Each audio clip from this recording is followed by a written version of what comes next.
Radicals within the Orange Democratic Movement Party had insisted that their leader Raila Odinga be sworn in after the disputed 2007 presidential elections. In his new autobiography, Omani National Congress leader Musalia Mudavadi reveals that there was immense pressure from their supporters for a parallel swearing-in. "We were told that a judge of the High Court and a section of the military were willing and ready to come to Ura Park to swear in Raila Odinga as president.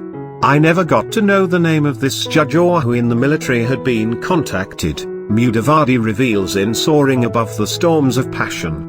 Mudavadi, who was Raila's running mate during the elections, further divulges that he was among those opposed to the swearing-in because Kenya would have erupted in civil war.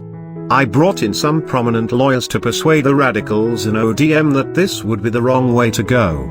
We were perched on a precipice. We were now on the verge of sinking the country into a civil bloodbath," Mudavadi reveals. Amidst demonstrations and violence across the country, then-President Mwai Kibaki had been sworn in for a second term by Chief Justice Evans G. Cheru at State House, Nairobi, in a hurriedly prepared ceremony at night. This escalated the post-poll violence that eventually culminated in deaths of more than 1,300 people while hundreds of thousands others were internally displaced. The 417-page autobiography also lays bare tussles that characterized the transmission of election results at the Kenyatta International Conference Center. Mudavadi further discloses that he and Raila were shocked at the turn of events at KIK as suspicious results began trickling in, especially from the Mount Kenya region. "Our candidate and I watched everything from Pentagon House. William Ruto, Andrew Ligal, Henry Kosgei and Caroli Omondi were our main people at the KIK. We watched them engage Kivuitu as things degenerated very steadily," the ANC Supremo recounts.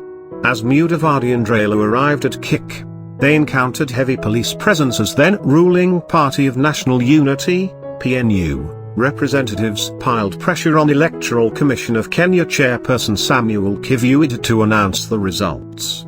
"On the third day, we went up to the AECK offices at the KIK and found the commissioners ready to make the announcement in favor of Mwai Kibaki. There was high tension. Martha Karua of PNU was almost belligerently urging them to announce," Mudavadi says. As ODM, Mudavadi points out that the turn of events was not surprising considering the intrigues that had surrounded the pre-election period. There had been signs all along, especially in the last few days to the election.